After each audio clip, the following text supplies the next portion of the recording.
Am ajuns antrenor doar din pricina ideii de a ajuta. De a ajuta pe alții mai mult decât m-a ajutat pe mine. Niciunul nu e la fel.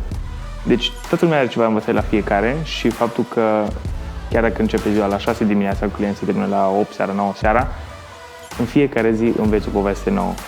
Și asta e fain. Cel mai fain moment e când văd sentimentul de mândrie pe fața lor, înainte de a face execuția respectivă sau seria respectivă, bă, nu cred că o să pot, și în momentul în care reușesc și pot, ei nu-și văd reacția facială, eu nu se văd pe ei, dar vezi momentul ăla de mândrie în care e priceless. Câteodată treci pentru momentul ăla. Numai să vezi că cineva și-a depășit limita doar pentru că ai crezut în el fără să ceri ceva de la el. Aș fi ipocrit să zic că nu vin la lucru, dar nu simt că lucrez. Îmi place ceea ce fac, dar ceva trebuie să se schimbe. Vreau să ajung campion, vreau să fac un sport de performanță și am ales bodybuilding. De ce? Îs personal trainer, știu cum se face, știu ce pot face și pot să lucrez la ce nu știu. Ce trebuie să fac? Să mănânc corect, să mă antrenez, să respect planul. And do my best. Pentru mine, să particip la primul concurs de bodybuilding e un sentiment de redescoperire, să zic așa.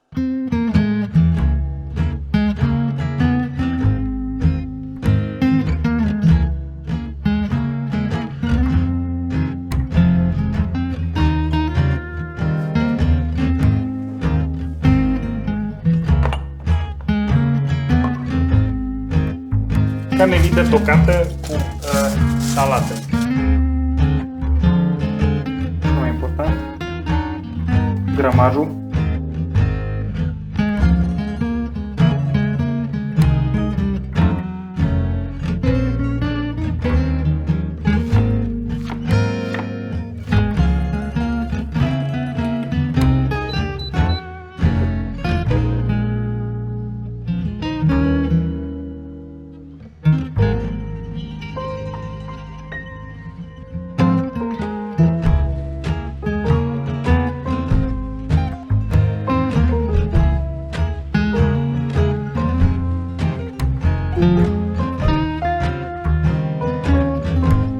Ei bine, multă lume nu știe, dar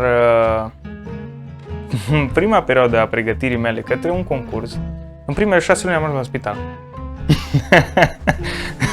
Ajungând la spital, de acolo am reușit să mă ascult mai bine. Zic, bă, ce am făcut până acum ca să se întâmple asta? Înseamnă că e de datoria mea să schimb ceva ca să se întâmple altceva. Și am reușit să schimb exact rotița care a fost nevoie. Din prima zi de când am început să colaborez cu Gabi, ideea mea era să fiu și un fel de mentor, nu doar antrenor. Nici o secundă n-am vrut ca colaborarea noastră să fie robotică. Adică am vrut ca el să înțeleagă perfect ceea ce facem. Avându-l pe el lângă mine, mă ajută să fiu mult mai confident cu cine îs când vine vorba de pregătirea către concurs.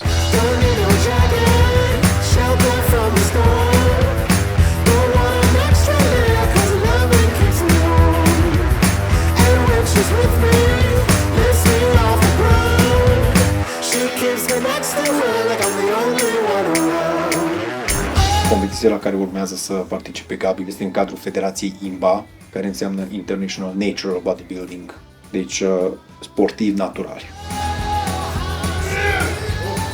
Pregătirea lui Gabi a început cu o fază în care am început să remediem anumite probleme de sănătate. A fost o balanță total dată peste cap. De la epuizare, stres, spitalizare, la ajunge mult mai sănătos, recuperare medicală, flexibilitate alimentară. Am colecționat cât se poate de multe informații despre el, ca să nu fiu în situație să nimeresc ce se întâmplă. Stress managementul a fost cea mai mare piedică pentru noi, el având niște probleme pe partea de business, care au pus un stres mare pe el. De la fiecare om care intră în sală până la aduce un studio ca business, trebuie să găsești un echilibru. Pregătim actele că mergem la contabil.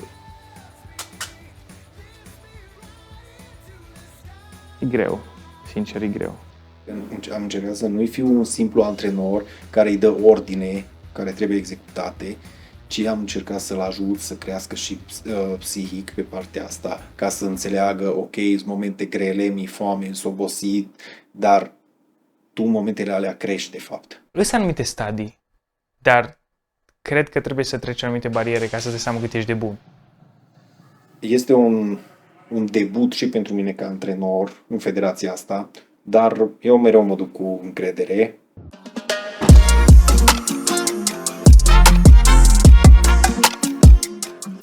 Aș fi vrut să fie turcață de mărceașă.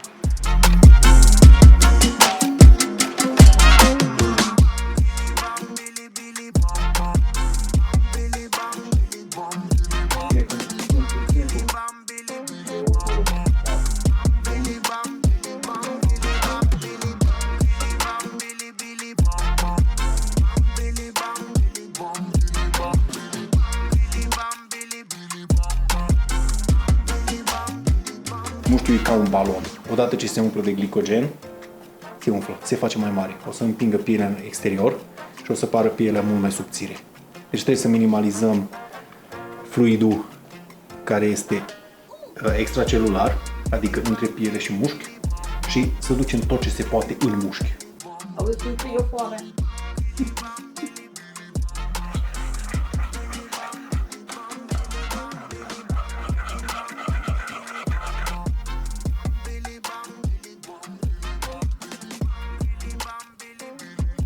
După un antrenament de la glonț, top.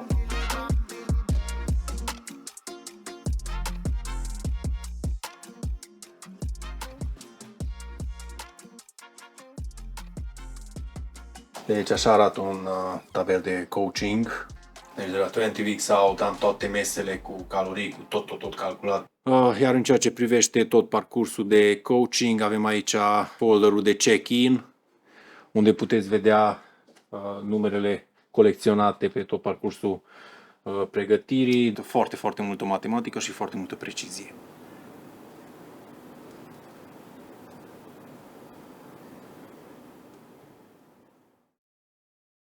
Dacă ar fi ceva greu pentru partea de competiție, posing-ul.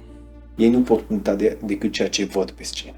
Degeaba ai tu cea mai bună formă dacă ajungi la momentul de posing și tu nu știi să le arăți. Exersează zilnic. Trebuie să ții coapsele bine, trebuie să controlezi abdomenul, trebuie să ții spatele, bicepsul trebuie să fie contractat tot timpul. E foarte greu. Deci de foarte multe ori sportivii se plâng că fac febră musculară de la posing. Că trebuie să te gândești la antrenament ce se face. Ridică, lasă jos. Ridică, lasă jos. Da? Deci mușchiul nu-i sub contracție continuă. Pe când la posing, când te pune în poziție, poate te ține 5, 6, 10 secunde în poziția respectivă. Și după 5-6 secunde poate face crampă. Cum te trezești? Ne uităm dacă mai e nevoie să te încărcăm un pic sau mergem numai pe dry out.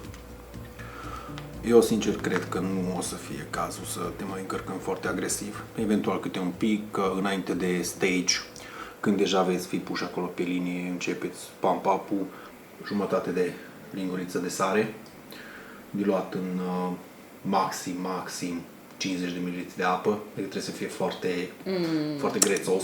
O să Ca te de medicament. Exact. Trebuie să te pompezi foarte, foarte tare, trebuie să fii plin de vene și nu mai avem decât to finish the job. Avem tot timpul din lume.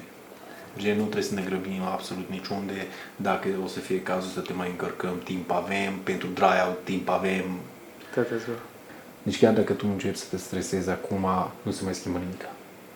Munca ai făcută. Deci, este așa de Și tu ai comod. făcut munca la fel cum au făcut ceilalți băieți. Mergeți pe scenă și care e mai bun. Sperăm să fie așa, care e mai bun câștigă. Tu am venit pentru o chestie. Nu, oricum, eu mă simt comod și cu toate stările și mă așteptam să fie gen mai greu perioada asta. Gen, am avut așteptări, zic, bă, trebuie să răspund la fără apă. Dar nu m-am stresat, gen, mă gândeam așa, zic, bă, o să faci, bă, nu am ce fac, cum dorm, mai pot să dorm noaptea. Pe aia am ticat lemn în 5 minute și am era să dorm, zic că nu mai Deci dorm. asta, îți două chestii foarte importante ultimele 2 zile. Hai să zic 3. dacă poți să dormi bine și dacă mergi regulat la baie. Astea semne foarte pozitive. Gen să mergi la baie, să te piși, să-ți faci treaba, să dormi bine. Știi că majoritatea ba rămân constipați, Am auzit și Uai. ba nu mai dorm că stresați, că vai Doamne. E 99% loading, știi? Așa e, bă, 99% loading. Chiar, cum se zice, mâine nu mai avem decât să terminăm ceea ce am făcut până acum. Să pui punctul pe ei. Exact, și odată ce intri pe scenă de acolo, vorba aia, roll the dice. Știu ce îmi poate corpul când mă pompez. Deci că își dublează volumul. Deci, știu că e capabil. Trebuie numai să flick the switch. Și tu trebuie să fii intri full as a house pe scenă. Vorba mea, omul care pune apă în vin, Doamne fere, nu, da. n-am încredere în el. Let's have fun, guys.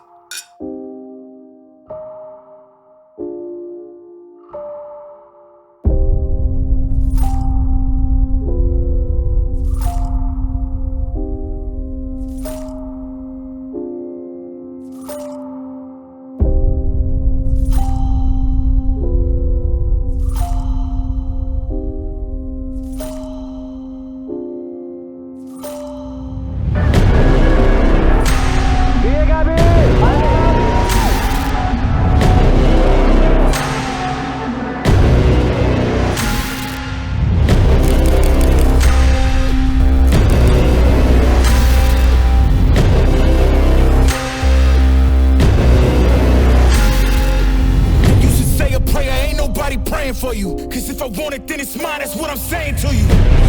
If you faint hearted, you better leave. You try and cross me, then you dead to me. Cause I'm in the business of making enemies, and there's a good chance that you may never leave. You feeling comfortable, you should never be, cause I'm bringing pain if we should ever meet. Tonight you should really find a lifeline. Outlaws come alive in the nighttime.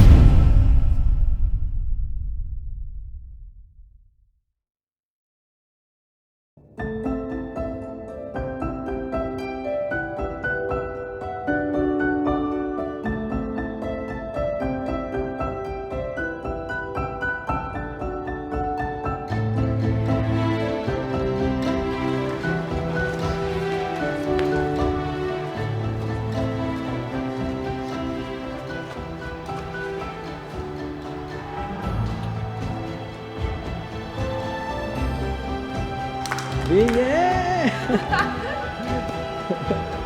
Bine, man!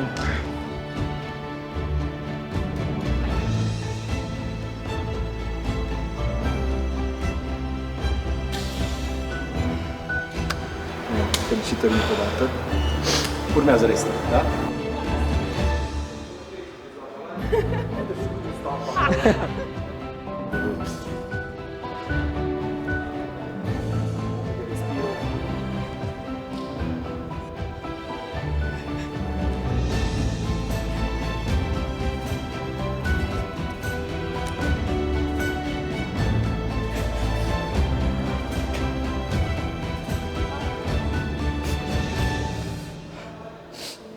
A fost un moment în care nu... I-am zis la Chris că n-am auzit muzică și când am intrat în finală și am intrat ultimul, eram gata. Zic că e momentul meu. Muzica, la început am auzit ce am vrut să aud. Al patrulea.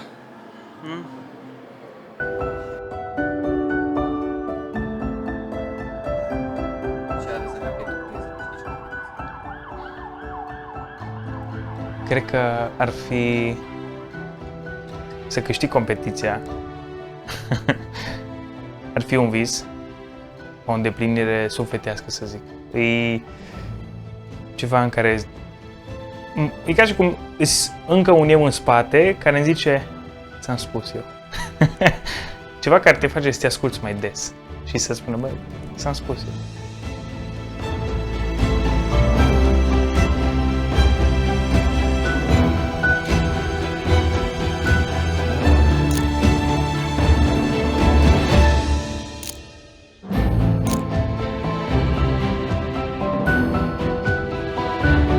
Oh!